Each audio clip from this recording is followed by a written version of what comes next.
In this video, we're going to be talking about opportunities that you have for seeding flowering plants to increase food resources for pollinators. After a harvest or disturbance, you might want to help things along by seeding flowering plants in skid trails, landings, or burn piles. These areas are great places for seeding because there'll be fewer native plants coming up after a harvest or disturbance. Focusing on these areas is also important because evidence shows that seeding into a clear cut alone with no direction doesn't result in many flowering plants coming up. Often there's invasive species or a seed bank already in the soil that outcompete the flowering plants that you're hoping to provide habitat for your pollinators. In landings and skid trails, you can do the same site preparation that you'll be doing for your reforestation project, doing some tending, spot spraying, or pulling before you seed the flowers.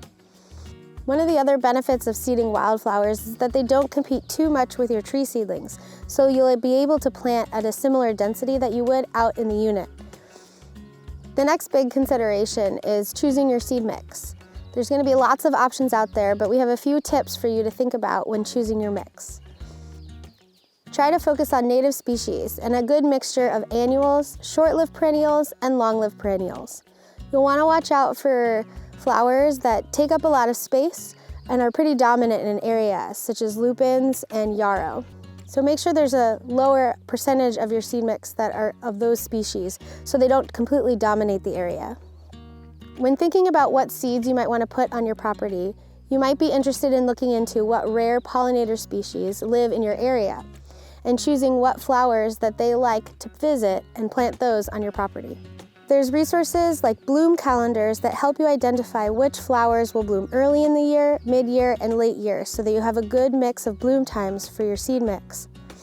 You also want to look for a diversity of flower shapes so that you can provide various resources for pollinators with varying types of anatomy. Sometimes there'll be grasses in your seed mix. You want to be careful of having too much grass, probably no more than 50%, and only consider bunch grasses.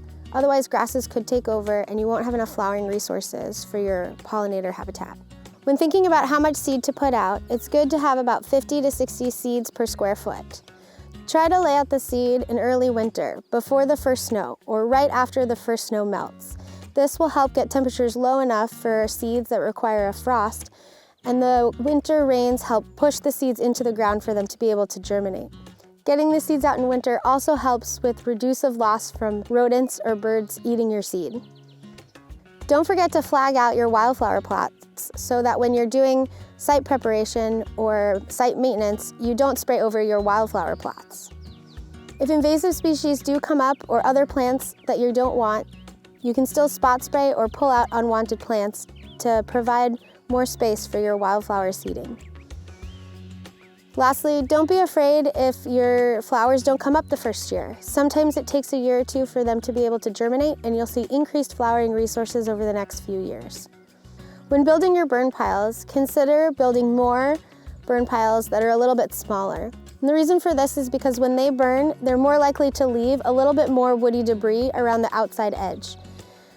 When this happens and you seed the inside of the burn pile, then you have flowering resources for pollinators on the inside, and you have nesting habitat right there and available for pollinators around the outside ring of your burn pile.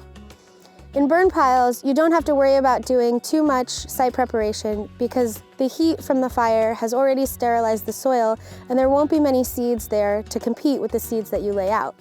When considering what locations to seed your wildflowers or putting any type of pollinator habitat enhancement, try to stay away from areas where there might be higher risks to pollinators, like places where fungicides or insecticides are heavily used.